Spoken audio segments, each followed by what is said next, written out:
মসজিদের ক্যাশিয়ারের কাছে মসজিদের 1 লক্ষ টাকা আছে, কমিটিকে না জানিয়ে ক্যাশিয়ার এই টাকা দিয়ে ব্যবসা করলে কতটুকু হালাল হবে? মসজিদের ক্যাশিয়ারের কাছে যেই টাকা থাকবে সেই টাকাটা তার কাছে আমানত। এই টাকা কমিটিকে না জানানো, যদি কমিটিকে জানানো হয় আর কমিটি বলে ঠিক আছে আপনি ব্যবহার করেন, তারপরও তার জন্য ব্যবহার করা জায়েজ, কারণ এই টাকা কমিটির কারণ নিজের টাকা না। এই টাকার মালিক কে? আল্লাহ। সবাই আল্লাহর ঘরে দিয়ে দিয়েছে আল্লাহকে, আল্লাহর তরফ থেকে আল্লাহর ঘরের খেদমতে ব্যয় করবে কমিটির লোকজন, তারা সেবক মাত্র। এমনকি তারা নিজের পকেটের টাকাও যদি দান করে, দান করার পরে ওটার ওনার না, ওটার মালিক কে? এখন আল্লাহ তাআলা। এই আল্লাহর টাকাটা তিনি কাউকে দেওয়ার এখতিয়ার তার। অনেক ক্যাশিয়াররা আছেন, অনেক কমিটির লোকেরা আছেন, তারা মনে করেন টাকাটাতে পড়েই আছে, আমি একটু ব্যবহার করি। না ভাই, এটা আগুন।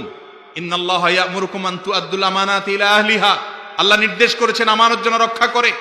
লা দীনা লিমান লা আমানাতা লাহ, ওই ব্যক্তির কোনো ধর্ম নাই, ঈমান নাই যে ব্যক্তির আমানতদারিতা নাই। আপনার কাছে এটা আমানতের টাকা, এটা আপনি খরচ করতে পারবেন না। এটা যেভাবে আছে সেভাবে রাখবেন, প্রয়োজনে শুধুমাত্র ওই মসজিদের কাজে আপনি, কমিটি যখন সিদ্ধান্ত নেবে সেই অনুযায়ী খরচ করবেন ভালো কাজে এবং মসজিদের কল্যাণে।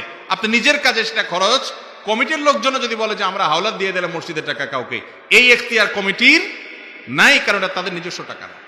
কথা কি বুঝাতে পারছি?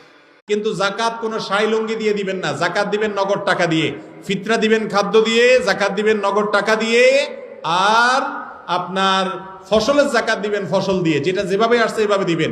জাকাতের নাম দিয়ে শাই লুঙ্গি দিয়ে আমাদের দেশে আছে না নাই? এটা ভুল। আপনি শাই লুঙ্গি দেওয়ার কে ভাই? জাকাতের টাকা গরিবের হক, গরিবরে বুঝাই দিবেন টাকা দিয়ে, তার টাকা দিয়ে সে শাই লুঙ্গি কিনবে না আপেল কিনবে না ঔষধ কিনবে, এটা তার ব্যাপার, আপনি ঠিক করে দেওয়ার কে? বুঝেন নাই কথা? এটা ভুল যে শাই লুঙ্গি কিনে দেওয়া হয়।